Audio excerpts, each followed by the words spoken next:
ඔයාලා හැමෝටම සුබ දවසක්. හැමෝම සාදරයෙන් පිළිගන්නවා වෙනදා වගේම.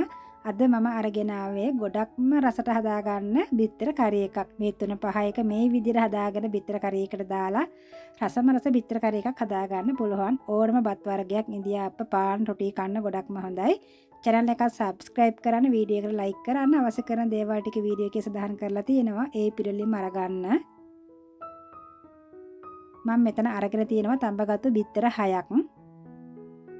මෙතන තියෙනවා කපාගත්තු ලුණු භාගයක්, අමු මිරිස් ටිකක්, ඉඟුරු සුදු ලුණු තලාගෙන තියෙනවා. ලොකු තක්කාලි ගෙඩි 3ක් බ්ලෙන්ඩර් කරලා අරගන්න. දැන් අපි 3-5 එක හදා ගන්න විදිහ බලමු. පොඩි පෑන් එකක් අරගෙන කොත්තමල්ලි තේ හැඳි එකක් දාගන්න, සුවදුරු තේ හැඳි එකක් දාගන්න, කරාබු රැටි 3-4ක් දාගන්න, එනසාල් රැටි 3ක් විතර දාගන්න. දැන් දාගන්න හාල් වලින් මේස හැඳි එකක්, සුදු කැකුළු හාල්, රතු කැකුළු හාල් ගන්න පුළුවන්. දැන් මේ ටික බ්‍රවුන් කලර් එකක් වෙනකම් බැද ගන්න. මෙන්න මේ වගේ පාට වෙනකම් බැද ගන්න. දැන් මේ ටික වෙනම භාජනයකට දාලා පොඩ්ඩක් නිවෙන්න තියාගන්න.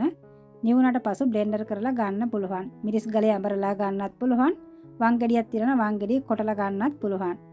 මේ තියෙන්නේ කොටා ගත්තට පසු මේ බලන්න මෙන්න මේ වගේ පාටක් තමයි තියෙන්නේ 3-5 ටික.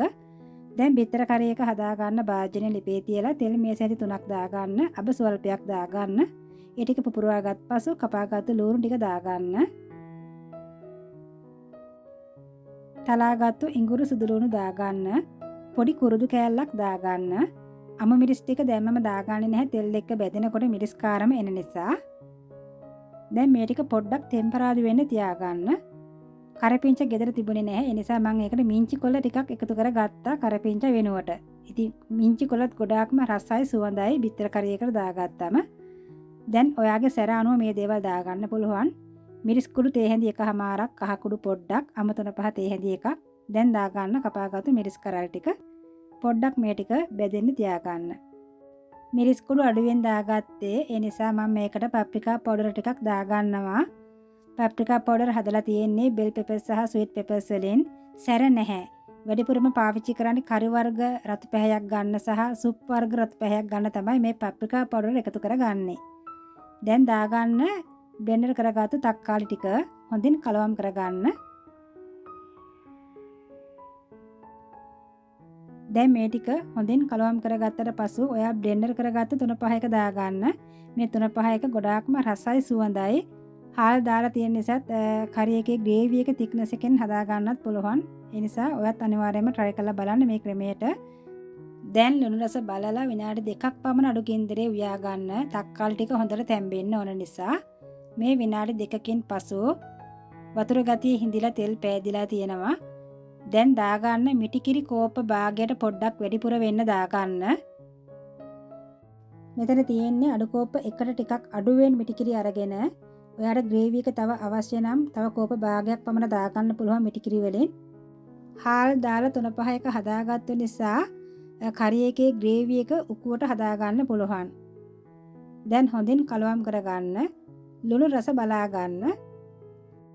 දැන් හරි. දැන් තඹගත්තු බිත්තර වල වටේටම කැපුමක් දාගන්න මෙන්න මේ විදිහට.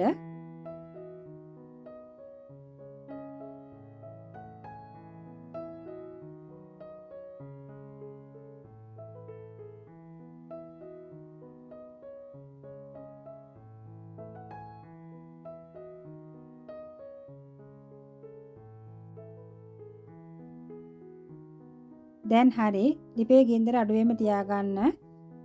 හොඳින් කලවම් කරගත්තට පසු පොඩි වෙලාවක් වහලා තියාගන්න තැම්බෙන්න. දැන් මේ පොඩි වෙලාවකින් පසු මේ බලන්න.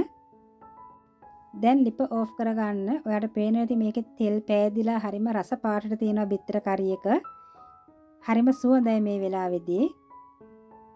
ඉතින් ඔයාට පුළුවන් බිත්තර කරි එක ටිකක් නිවෙන්න තියාගන්න. මේක උණු උණුවෙම කන්න තියෙනවා නම් ගොඩාක්ම හොඳයි.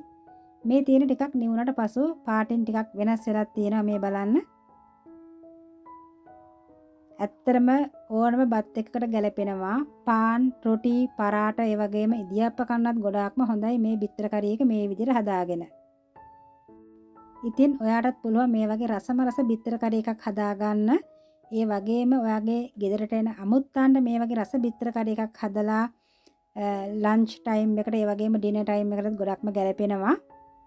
ඇත්තටම අමුත්තන් වුණත් කියයි හරිම රසයි මේ බිත්තර කරි එක කියලා. මමත් පළවෙනි වතාවට හැදුවේ ගොඩක්ම රසට තිබුණා. ගෙදර හැමෝම හරිම ආසාවෙන් කෑවා ගොඩක්ම රසයි කියලා. අනිවාර්යයෙන්ම ඔයා try කරලා බලන්න. ඔයාගේ යහළුවන්ට බලන්න share කරන්න. ඔයා මගේ channel එකට අලුත් කෙනෙක් නම් මගේ channel එක subscribe කරන්න, වීඩියෝ like කරන්න. නැවත රසවත් වටිනා වීඩියෝ එකකින් හමු වෙමු. ඔයාලා හැමෝටම බොහොම ස්තුතියි.